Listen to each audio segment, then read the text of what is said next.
So మరి కర్ణాటకలోని ధర్మస్థల ఎంతగా ప్రసిద్ధిగాంచిందో మనందరికి తెలిసిందే. అలాంటిది ఈ క్షేత్రంలో సుమారు 200 మందికి పైగా మహిళల్ని హత్య చేశారంటూ కూడా ఒక వ్యక్తి అయితే ఆరోపించడం జరిగింది. మరి దీనికి సంబంధించిన ఆధారాలు కూడా బయటపడుతున్నట్టు తెలుస్తున్నాయి. మరి దీని గురించి డిస్కస్ చేయడానికి మనతో పాటు డాక్టర్ దుర్గా వడ్లమాని గారు ఇప్పుడు మనతో ఉన్నారు. నమస్తే మేడం. నమస్తే అండి మేడం, మరి ధర్మస్థలి ఎంత ప్రసిద్ధిగాంచిన పుణ్యక్షేత్రమో మనందరికి తెలిసిందే. అలాంటిది 200 మందికి పైగా మహిళల్ని హత్య చేశారని, అలాగే తానే స్వయంగా దాన్ని పూడ్చిపెట్టానంటూ కూడా ఒక వ్యక్తి ఆరోపించడం జరిగింది. ఇప్పుడు దానికి సంబంధించిన అస్థిపంజరాలు కానివ్వండి, లేకపోతే ఎముకలు అన్ని కూడా బయటపడుతున్నాయి. ఏమంటారు మేడం? మీరు చెప్పినట్టుగా అక్కడ ధర్మస్థలలో ఒక పారిశుద్ధ్య కార్మికుడిగా పనిచేసిన ఒక వ్యక్తి, పేరు చెప్పలేదు, అక్కడ ఎస్పీ అరుణ్ గారికి లేఖ రాయటం జరిగింది. దక్షిణ కన్నడ జిల్లాకు చెందిన ఎస్పీ ఆయన. సో చేశాక అతను 13 చోట్ల నేను పూడ్చిపెట్టాను అని ఆధారాలు చూపిస్తానని అన్నారు. సరే, దాన్ని తీసుకున్న 4 IPSని ఈ విషయంలో నియమించారనమాట. సో ఇతను బెల్తంగుడి, ఉజిరే, ధర్మస్థల ఈ 3 ప్రాంతాల్లో 13 చోట్ల నేను పూడ్చిపెట్టాను. 100కు పైగా శవాలు, అందరూ కూడా మహిళలు, పిల్లలు, తర్వాత యువతులు అని అన్నాడు. అయితే తన కుటుంబానికి చెందిన ఒక అమ్మాయిని వాళ్ళు ఇబ్బంది పెట్టడంతో మేము భయపడి వెళ్ళిపోయాము అని అన్నాడు. కాకపోతే అతని పాపభీతి వెంటాడడంతో అతను వచ్చి నేను నిజాలు చెప్తున్నాను అని అంటున్నాడు.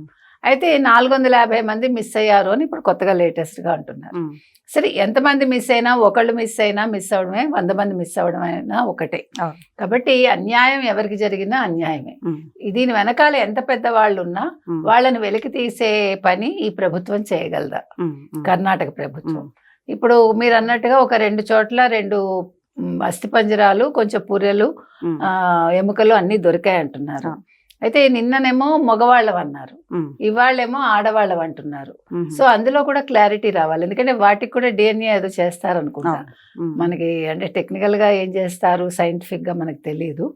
సో దానివల్ల మనకి ఎవరు అనేది తెలిస్తే వాళ్ళ వయసు కూడా తెలుస్తుంది, అంటే ఏ వయసులో వాళ్ళు చనిపోయి ఉంటారని. కానీ ఇప్పుడు పుర్రెలు దొరికినంత మాత్రాన, అస్థిపంజరాలు దొరికినంత మాత్రాన యాదృచ్ఛికంగా కూడా దొరకచ్చు.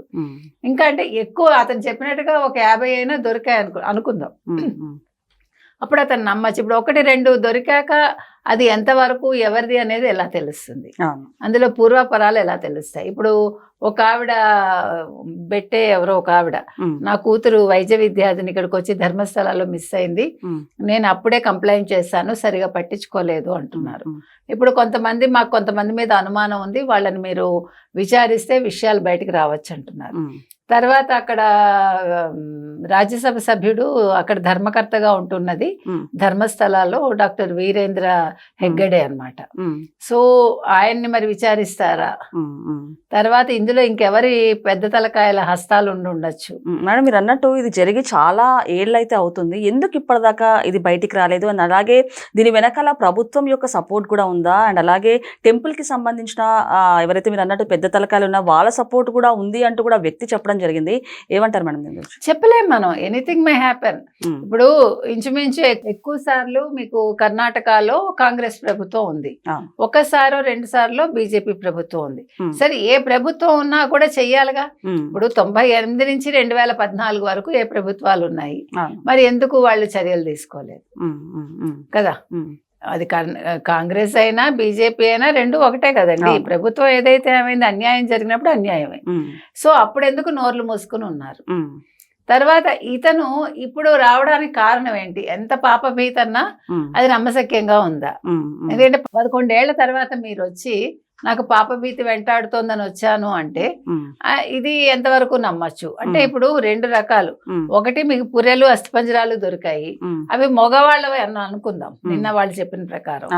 అప్పుడు ఇంకేది దొరకలేదు అనుకుంటే అప్పుడు ఇతని మాటలు ఎంతవరకు నమ్మచ్చు? నిజంగా అవి ఆడవాళ్ళవి అయ్యి 2 దొరికినా ఖచ్చితంగా అతని మాటలో నిజం ఉందని మనం నమ్మచ్చు. కానీ ఎవరు చేశారు? ఇప్పుడు ఇంతకు ముందు చాలా మంది యూట్యూబ్లో వీటి మీద కథనాలు ఇస్తే వీళ్ళు పెద్దల ద్వారా, సామాజిక నేపథ్యం ఉన్న వాళ్ళ ద్వారా వెళ్ళి వాటిని ఆపించారు. ఒక యూట్యూబర్ అయితే ఇచ్చినప్పుడు అతనికి చాలా లైక్స్ వచ్చాయి, మనం మాట్లాడాము. లక్షల్లో వ్యూస్ వస్తే అది కూడా వాళ్ళు సుప్రీంకోర్టు వరకు వెళ్ళి దాన్ని ఆపించారని తెలిసింది మనకి. సో మరి నిజాలు ఏంటి, ఇందులో ఏ పెద్ద తలకాయలు ఉన్నాయి, మరి ధర్మకర్తలు కూడా ఇందులో ఉన్నారా, లేదు వాళ్ళ పిల్లలు ఉన్నారా, లేదు రాజకీయ కోణంలో దీన్ని చూడాలా. అప్పుడు రాజకీయ కోణం అంటే లోకల్ రాజకీయానికి సంబంధించిన నేతల పిల్లలు ఏమైనా ఇన్వాల్వ్ అయి ఉన్నారా, ఇవన్నీ కూడా చూడాలండి. ఎందుకంటే ఇది చిన్న విషయం అయితే కాదు. అండ్ ఇంకొకటి మేడం, అంటే గుళ్ళకి వెళ్ళడం కానివ్వండి, పుణ్యక్షేత్రాలకి వెళ్ళడము మన హిందూ సాంప్రదాయంలో ఒక భాగం అని చెప్పొచ్చు. అలాంటిది చాలా మంది మహిళలు కానివ్వండి వెళ్తూ ఉంటారు, విజిట్ చేస్తూ ఉంటారు. అలాంటి గుళ్ళలో కూడా మహిళలకు సెక్యూరిటీ లేకపోవడము, ఇలాంటి ఘటనలు జరగడం వెనకాల కారణాలు ఏంటంటారు? ఇప్పుడు 2 విషయాలండి. ఒకటి, మీరు ఒంటరిగా వెళ్ళారా, లేదు మీ కుటుంబ సభ్యులతో వెళ్ళారా, నెంబర్ 1.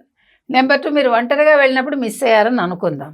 అప్పుడు కుటుంబం వెంటనే దాని మీద పోరాడాలి. అవును. ఇప్పుడు నా పిల్ల కనిపించకపోతే ఏ రకంగా పోరాడాలి, అది చిన్న విషయం కాదు.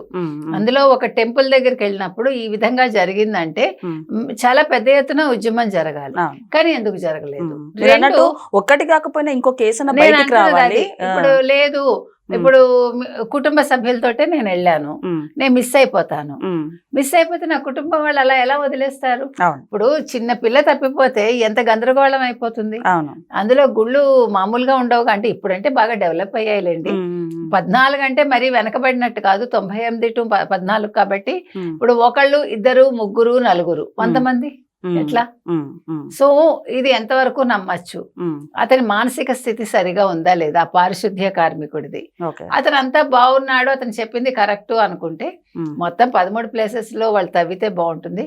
కాకపోతే ఏమైందంటే అక్కడ వర్షాలు పడడం వల్ల సరిగా తవ్వలేకపోతున్నారని అక్కడ మొహంతి గారు చెప్పడం జరిగింది. కాబట్టి ఇది ఏంటంటే ఈ ధర్మస్థల విషయం మాత్రం ఇది చిన్న విషయం కాదు. ఇందులో ఎంత పెద్దవాళ్ళు ఉన్నా, ఇప్పుడు కాంగ్రెస్ వాళ్ళు ఉన్నా కూడా మీరు పట్టుకుంటారా? మనం అడుగుతున్నాం ఆ ప్రభుత్వాన్ని. అంటే మీరు వెనకేసుకుని వస్తారా, వాళ్ళని తప్పిస్తారా, లేదు కాంగ్రెస్ వాళ్ళైనా మాకు ఒకటే, బీజేపీ వాళ్ళైనా ఒకటే, లోకల్ వాళ్ళైనా ఒకటే అని మీరు ఎవరినైనా కూడా అరెస్ట్ చేస్తారా అని ప్రభుత్వాన్ని మనం అడుగుతున్నాం. ఎందుకంటే ఇది మహిళలు, పిల్లలు, తర్వాత యువతులు మిస్ అయ్యారండి అని చెప్తున్నారు. నిజంగా మిస్ అయితే ఇది చాలా బాధాకరమైన విషయం. 1, 2 ప్రభుత్వాలు ఏం చేస్తున్నాయని ప్రశ్నించాల్సిన అంశం అది. కర్ణాటకలో ధర్మస్థలాలోనే ఎందుకు అలా జరిగింది అంటే అక్కడ అటవీ ప్రాంతం ఉండడం వల్ల ఈ రకంగా అంటే అవకాశం దొరికిందా ఆ రకంగా చేయటానికి. ఒకవేళ అవకాశం దొరికినా ఆ కుటుంబంలో చాలా మంది వస్తారు కాబట్టి వాళ్ళందరూ ఎలా గమనించుకోకుండా పిల్లల్ని వదిలేశారు అనేది కూడా ఒక క్వశ్చన్ మార్క్. ఏది ఏమైనా ధర్మస్థలి అంశం మాత్రం చాలా లోతుగా దర్యాప్తు చేయాలండి. అది ప్రభుత్వం మాత్రం ఈ విషయంలో ఏ మాత్రం అలసత్వం వహించకూడదు. ఒకవేళ ధర్మకర్తలు అందులో ఉన్నా, వేరే పెద్దలు ఉన్నా, వాళ్ళ పిల్లలు ఉన్నా కూడా ఎవరిని కూడా ఉపేక్షించకూడదని మనం కోరుతున్నాం. సో మేడం, ఫైనల్ గా చాలా మంది అంటే మహిళలే కాదు, మొన్న అరుణాచలంలో కూడా ఒక ఇన్సిడెంట్ జరిగింది. 500 రూపాయల కోసం భక్తులని టార్గెట్ చేసి చంపడం జరుగుతుంది. ఏంటంటారు? ఈ రోజులో చూసుకుంటే టెంపుల్స్ కి విజిట్ చేయాలంటే కూడా ఒక క్వశ్చన్ మార్క్ గా, ప్రశ్నార్థకంగా మారిందని చెప్పొచ్చు. ఇలాంటివి అరికట్టాలంటే ప్రభుత్వం ఎలాంటి చర్యలు తీసుకోవాలంటారు? ప్రభుత్వ అధీనంలో దేవాలయాలు పనిచేయకూడదండి. మీరు ఇప్పుడు క్రిస్టియన్ ఇన్స్టిట్యూషన్స్ ఉన్నాయి, ముస్లిం ఇన్స్టిట్యూషన్స్ ఉన్నాయి, వాళ్ళు నిర్వహించుకుంటున్నారు కదా, మనం నిర్వహించుకోగలం. వీళ్ళ కట్టడే వద్దు అసలు, ఎవరికి వాళ్ళు చూసుకోగలరు. కాబట్టి ఎండోమెంట్స్ అవసరమే లేదని నా ఉద్దేశం. ఎండోమెంట్స్ కిందకి మంచి టెంపుల్స్ అన్ని తీసేసుకుని, ఆదాయాలు వచ్చే టెంపుల్స్ అన్ని వాళ్ళు తీసేసుకుని, ఇప్పుడు మనం ఎందుకు డబ్బులు కట్టి మన టెంపుల్కి వెళ్ళాలి? ఇప్పుడు అసలు మనలో ఒక ఇది రావాలండి. నేను డబ్బు కట్టి నేను గుడికి వెళ్ళను, నాకు అవసరం లేదు, నా ఇంట్లో నేను పూజ చేసుకుంటాను అనే ఒక కాన్సెప్ట్ తోటి మనం ఉన్నాం అనుకోండి, అప్పుడు ఆటోమేటిక్ గా దేవాలయాలన్నీ ప్రభుత్వం చేతుల్లోంచి విడిపోతాయి. ఇప్పుడు డబ్బు రావటం వల్ల ఈ గొడవలన్నీ జరుగుతున్నాయి.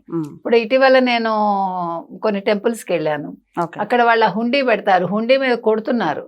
అంటే జరగమని కొడుతున్నారు, ఇండైరెక్ట్ గా ఇందులో డబ్బులు వేయండి అని కొడుతున్నారు.